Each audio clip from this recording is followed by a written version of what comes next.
दोस्तों, आपने सुना होगा कि जो सच है वो देर सवेर सामने आ ही जाता है। और जब बात इतिहास की हो तो उसे नकारना किसी के बस की बात नहीं है। हाल ही में उत्तर प्रदेश के मुख्यमंत्री योगी आदित्यनाथ ने एक बड़ा सवाल खड़ा कर दिया है। उन्होंने एक बयान में कहा कि क्या भारत के मुसलमान इस सच्चाई को स्वीकार करेंगे कि उनके पूर्वज भगवान राम थे या नहीं थे। अब इस पर जो है कुछ लोग तिलमिला उठे हैं और मुख्यमंत्री योगी आदित्यनाथ के इस बयान पर कुछ लोग सोच में पड़ गए हैं। लेकिन सबसे दिलचस्प बात यह है कि इस चर्चा की जो शुरुआत है वो किसी भारतीय नेता ने नहीं की, बल्कि दुनिया के सबसे बड़े मुस्लिम देश इंडोनेशिया के जो है राष्ट्रपति है उन्होंने की। उन्होंने खुलेआम कहा कि मेरा डीएनए जो है भारतीय है और भगवान राम मेरे पूर्वज हैं। तो चलिए इस मुद्दे को तर्क और तथ्यों के साथ समझते हैं कि क्या वाकई भारतीय मुसलमानों के पूर्वज भगवान राम थे, और अगर थे तो इसे स्वीकार करने में कोई दिक्कत नहीं है, और यदि मुसलमानों को इसमें कोई दिक्कत होना भी नहीं चाहिए। योगी आदित्यनाथ अपने स्पष्ट विचारों और बेबाक बयानों के लिए जाने जाते हैं। हाल ही में उन्होंने इंडोनेशियाई राष्ट्रपति जो है प्रबोवो सुबियांतो, उनके बयान को आधार बनाते हुए कहा कि जब दुनिया का सबसे बड़ा मुस्लिम देश भगवान राम को अपना पूर्वज मान सकता है तो भारत में इस बात पर हिचक क्यों है। ये बयान आते ही सोशल मीडिया पर जो है भूचाल आ गया। लगातार उनका जो ये बयान जो है ट्रेंड करने लगा। कुछ लोगों ने इसे राजनीति से प्रेरित बताया तो कुछ ने इसे इतिहास का सच मानकर समर्थन किया। लेकिन सवाल ये है कि क्या सचमुच भारतीय मुसलमानों के जो पूर्वज थे भगवान राम थे।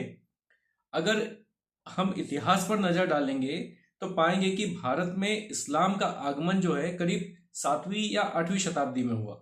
उससे पहले यहाँ की आबादी मूल रूप से हिंदू, बौद्ध और जैन धर्म से जुड़ी हुई थी। जो मुसलमान आज भारत में है उनके पूर्वज कभी न कभी हिंदू ही थे। यानी अगर इतिहास के पन्ने पलटे जाएं तो योगी आदित्यनाथ का दावा जो है पूरी तरह गलत नहीं लगता है।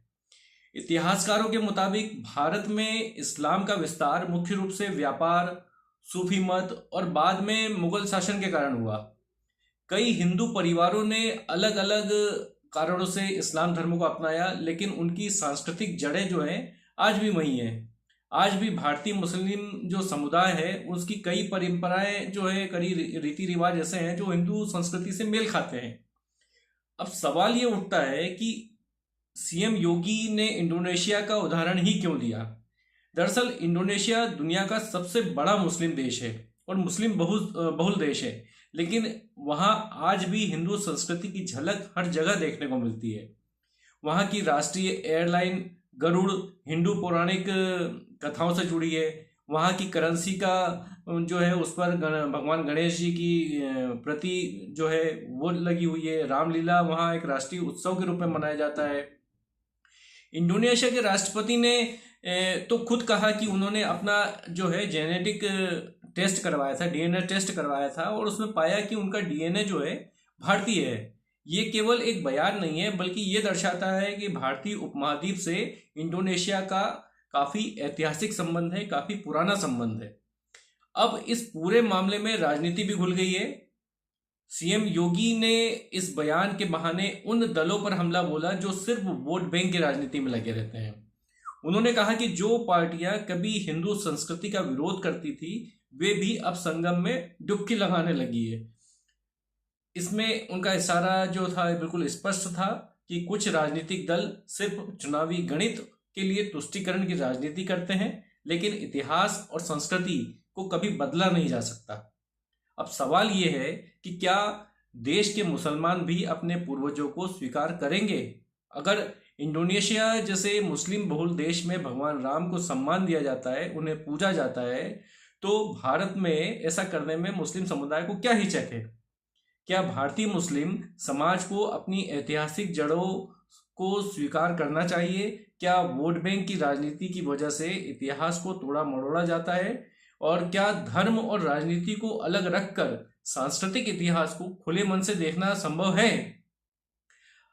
अब ये सोचने वाली बात है कि इतिहास से भागने से सच बदलता नहीं है। भारत में हर धर्म, हर संस्कृति का सम्मान किया जाता है, लेकिन क्या हमें अपनी जड़ों को पहचानने में संकोच करना चाहिए?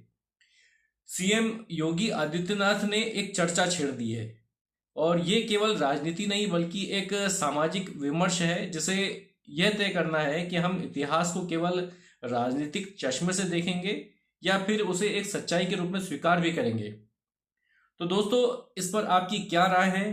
क्या भारत के मुसलमान अपने पूर्वजों को राम मानने के लिए तैयार होंगे? अपनी राय जो है हमें कमेंट बॉक्स में ज़रूर बताएं। और यदि आपको हमारा वीडियो पसंद आया है तो इसे लाइक करें, शेयर करें और सब्सक्राइब करें। जय हिंद।